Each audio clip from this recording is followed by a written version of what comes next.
আজকে আমরা যেটা শিখব সেটা হচ্ছে বীজগাণিতিক।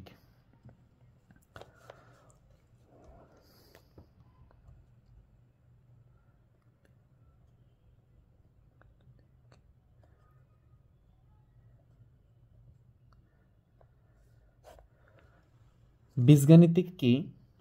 তো সহজে বীজগাণিতিক বুঝতে হলে আমরা বুঝতে পারি এভাবে যে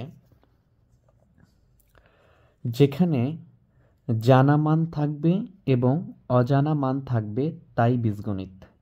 তাহলে বীজগণিত হচ্ছে যেখানে জানা মান থাকবে এবং অজানা মান থাকবে তাই বীজগণিত। কেমন হতে পারে বিষয়টা একটু দেখি আমরা।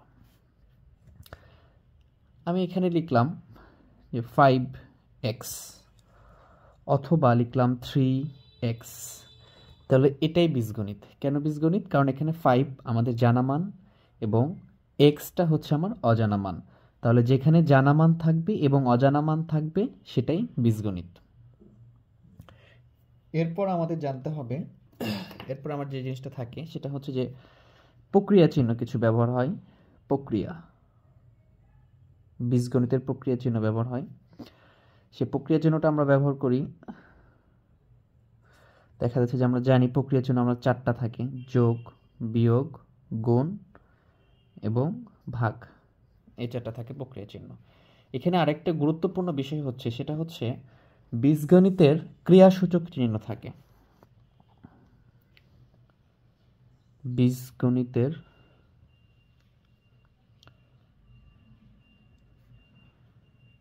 ক্রিয়া সূচক চিহ্ন। বীজগণিতের ক্রিয়াসূচক চিহ্ন হচ্ছে দুইটা, একটা হচ্ছে যোগ আর একটা হচ্ছে বিয়োগ।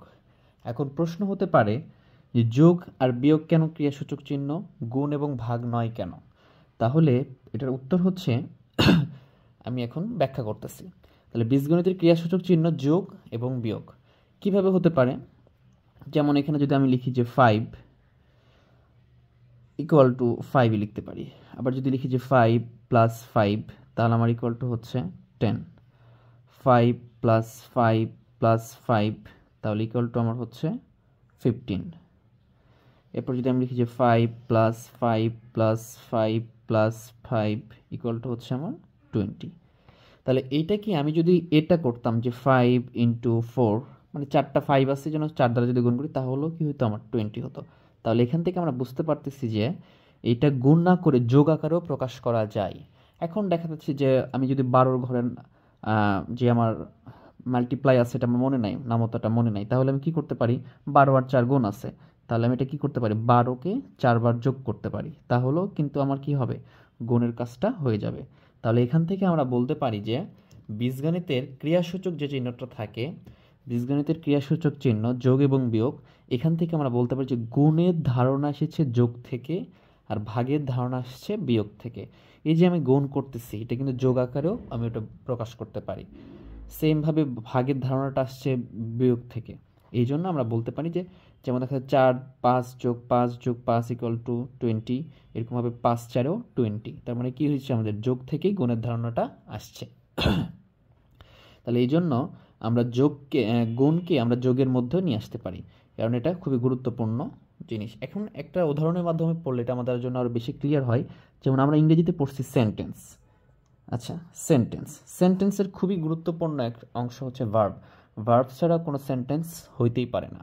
যেমন আমরা কয়েকটা বন্ধু একসাথে আছি, থাকার পরে অনেক গল্প বা সব কিছু আমাদের আলোচনা শেষ হওয়ার পর আমরা একজন বলতেছে যে গো, তাহলে আমরা এখান থেকে গো থেকেই বুঝতেছি যে আমাদেরকে যাই, এখান থেকে যাওয়া বোঝাচ্ছে। তার মানে একটা গো একটা ওয়ার্ড দ্বারা, যেমন এখানে গো একটা ওয়ার্ড দ্বারা পুরো মনের ভাব প্রকাশ করতে পারতেছে। তাহলে সেন্টেন্স হচ্ছে দেখা যাচ্ছে যে তুমি অনেকগুলো ওয়ার্ড দ্বারাও একটা মনের ভাব প্রকাশ করতে পারো, অথবা একটা ওয়ার্ড দ্বারা মনের ভাব প্রকাশ করতে পারো, তাহলে এটা সেন্টেন্স হবে। তাহলে এইখানেও একই রকম বীজগণিতের ক্রিয়াসূচক চিহ্ন যোগ এবং বিয়োগ, মানে এইটা দ্বারাই যোগ বিয়োগ এবং গুণ ভাগের কাজ করাও সম্ভব, যেটা আমরা এই উদাহরণের মাধ্যমে দেখলাম। তাহলে বীজগণিতের ক্রিয়াসূচক চিহ্ন হচ্ছে যোগ এবং বিয়োগ, এই দুইটা।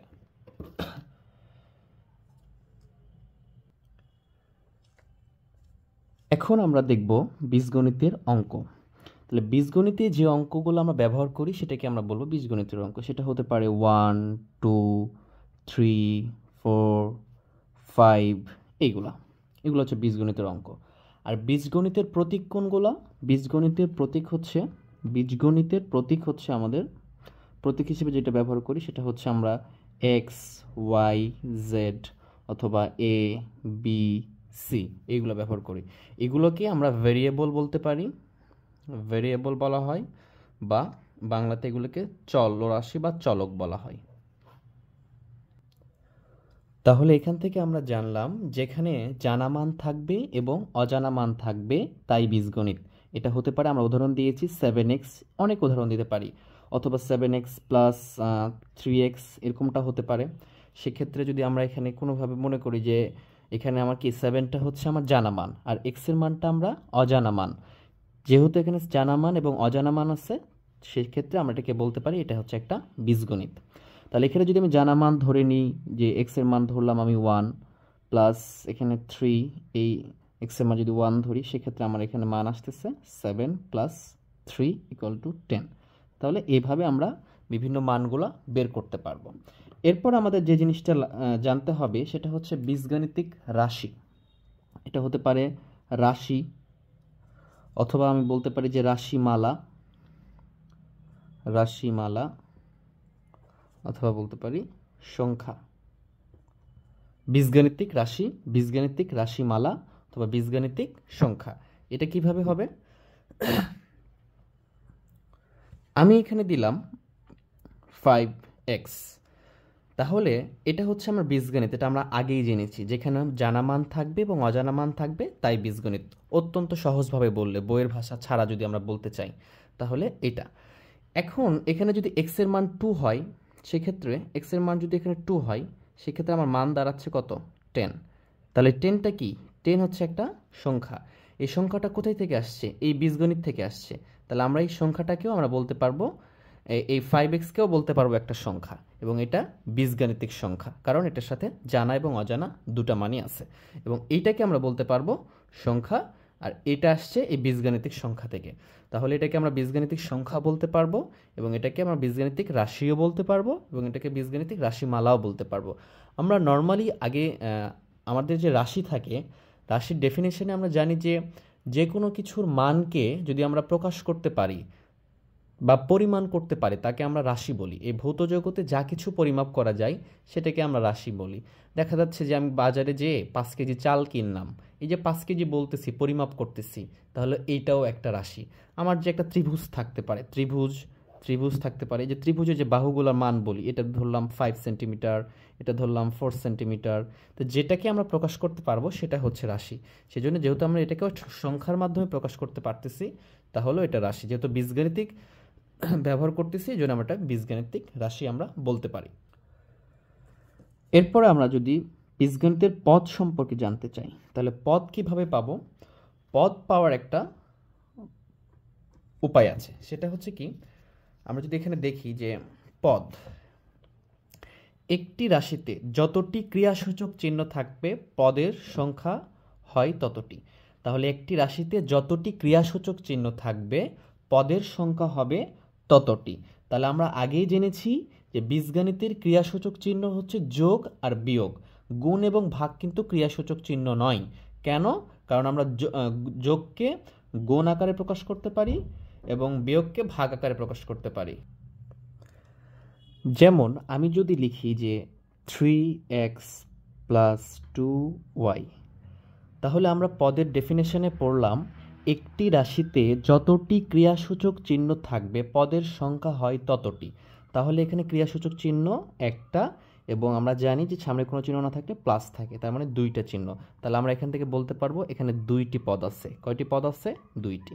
সেমভাবে যদি আমরা আরেকটা দেখার চেষ্টা করি, যে এখানে লিখলাম যে 5x minus 2y plus 3z, তাহলে এখানে যদি আমরা খেয়াল করি তাহলে আমরা জানি যে সামনে কোনো চিহ্ন না থাকলে এখানে প্লাস থাকে, আর প্লাস হচ্ছে একটা ক্রিয়াসূচক চিহ্ন। তাহলে আমরা বলতে পারবো এখানে একটা, মাইনাস একটা, প্লাস আরেকটা, তাহলে একটা, দুইটা, তিনটা। তাহলে এখানে ক্রিয়াসূচক চিহ্ন আছে তিনটি, তাহলে এখানে আমরা বলতে পারবো এখানে তিনটি পদ আছে। তাহলে পদ আমরা কিভাবে চিনতে পারবো? একটি রাশিতে যতটি ক্রিয়াসূচক চিহ্ন থাকবে পদের সংখ্যা হবে ততটি। সেটাই হচ্ছে আমাদের বীজগণিতের পদ। এখন আমরা একটা বড় উদাহরণের মাধ্যমে বিষয়টা আরও বেশি ক্লিয়ার হয়। এখানে লিখলাম 4x minus 3y into 4z plus 3x minus divided 4y into 3y plus x। আমরা একটা বড় উদাহরণ দিলাম আমাদের ইচ্ছা মতো। তো আমরা জানি যে প্রথমে অবশ্যই প্লাস চিহ্নটা থাকে, তাহলে আমরা এখানে যদি কাউন্ট করি তাহলে ক্রিয়াসূচক চিহ্ন 1টা 2টা 3টা 4টা। তাহলে আমাদের কিন্তু এই যে দেখো এখানে এখানে ইনটু আছে, এই যে ইনটু আছে, এখানে ডিভাইডেড আছে, এখানে আবার ইনটু আছে। তা আমরা পড়েছি যে ক্রিয়াসূচক চিহ্ন দুইটি, যোগ এবং বিয়োগ, যেহেতু গুণ এবং ভাগ ক্রিয়াসূচক চিহ্ন নয়, এই জন্য যখন আমি পদ গণনা করব তখন এটা কাউন্ট করা যাবে না। তাহলে যদি আমি এখানে কাউন্ট করি তাহলে এখানে কি একটা প্লাস আছে, মাইনাস, প্লাস, প্লাস, তাহলে আমাদের এখানে দেখতে পাচ্ছি 4টা ক্রিয়াসূচক চিহ্ন আছে। তাহলে আমরা এখানে বলতে পারি এখানে 4টি পদ আছে, 4টি পদ আছে। এরপর আমরা আসব দ্বিপদী রাশির ক্ষেত্রে পদসংখ্যা নির্ভর, দ্বিপদ রাশির ক্ষেত্রে। তো দ্বিপদ রাশির ক্ষেত্রে পদসংখ্যা নির্ভর করে তার পাওয়ারের ওপর। পাওয়ার যত হয় পদসংখ্যা তার চেয়ে এক বেশি হয়। এটা ভালো করে বুঝতে হবে। দ্বিপদী রাশির ক্ষেত্রে পদসংখ্যা নির্ভর করে তার পাওয়ারের ওপরে। পাওয়ার যত হয় পদসংখ্যা তার চেয়ে এক বেশি হয়। এখন আমরা উদাহরণের মাধ্যমে ক্লিয়ার হয়। আমাদের যেমন সূত্র লাগে, এখানে যদি আমরা লিখি যে আমরা জানি যে a প্লাস বি হোল স্কোয়ারে আমরা সূত্র ব্যবহার করব অঙ্ক করার ক্ষেত্রে। তাহলে এখানে আমরা দ্বিপদ কেন বলতেছি, এখানে a হচ্ছে একটা পদ, b একটা পদ, তাহলে একটা আর একটা দুইটা পদ। এবং আগেও আমরা জেনে আসি পদ কীভাবে নির্ণয় করবো, এখানে কিছু নেই, মানে প্লাস চিহ্ন আছে, তাহলে এখানে একটা ক্রিয়াসূচক চিহ্ন, এখানে একটা ক্রিয়াসূচক চিহ্ন, দুইটা ক্রিয়াসূচক চিহ্নের জন্য আমরা দুইটা পদ আছে, আর দুইটা পদকে আমরা সহজে দ্বিপদ বলা হয়। তো দ্বিপদ রাশির ক্ষেত্রে যদি পদসংখ্যা নির্ণয় করতে বলা হয় তাহলে এটা সহজ উপায় হচ্ছে, আমরা এখান থেকে যদি সূত্রের কথাও খেয়াল করি, যে আমরা সূত্র জানি যে a square plus 2ab plus B square, তাহলে আমরা এখান থেকেও দেখতে পাচ্ছি যে এখানে 3টা পদ আছে। তার মানে পাওয়ার ছিল 2, এটাকে আমরা বলি পাওয়ার অথবা ঘাত। এই পাওয়ার ছিল 2, পদসংখ্যা হয়েছে 3। আমরা আরেকটা জানি যে a প্লাস বি হোল কিউবের সূত্র থেকে আমরা যদি খেয়াল করি, যে এখান থেকে যদি খেয়াল করি তাহলে আমরা এখানকার সূত্র জানি যে a cube plus 3a square b plus 3a b square plus b cube. তাহলে এখানে কি খেয়াল করতেছি, এখানে দেখতেছি যে পদসংখ্যা হয়ে গেছে, এখানে কিছু নেই, মানে প্লাস আছে 1টা 2টা 3টা 4টা, তার মানে এখানে হয়ে গেছে আমাদের 4টি পদ। পাওয়ার ছিল 3, হয়ে গেছে এখন 4, পদসংখ্যা হয়েছে 4। তাহলে আমরা ডেফিনেশনে পড়ছিলাম যে দ্বিপদ রাশির ক্ষেত্রে পদসংখ্যা নির্ভর করে তার পাওয়ারের উপরে। পাওয়ার যত হয় পদসংখ্যা তার চেয়ে এক বেশি হয়। আশা করি আমরা বিষয়টা ক্লিয়ার হতে পারছি। এখানে আমরা এই সূত্রগুলো মুখস্থ করতে পারি, আবার আমরা এটা প্রতিপাদন করে ক্যালকুলেশন করে মনেও রাখতে পারি যে a plus b whole square equal to, a plus b whole square বলতে ওইটা দুইবার গুণ, আমরা তাহলে এখানে a plus b into a plus b এই দুইটা গুণ করেও আমরা এটা নিয়ে আসতে পারবো। যদি আমি গুণ করে দিই এর সাথে, যদি দুটোর এই পদ দ্বারা এই দুটা পদকে যদি গুণ করি তাহলে কি হবে, a square plus a b হবে, তারপর এটা দ্বারা যদি গুণ করি তাহলে কি হবে, A B plus B square হবে।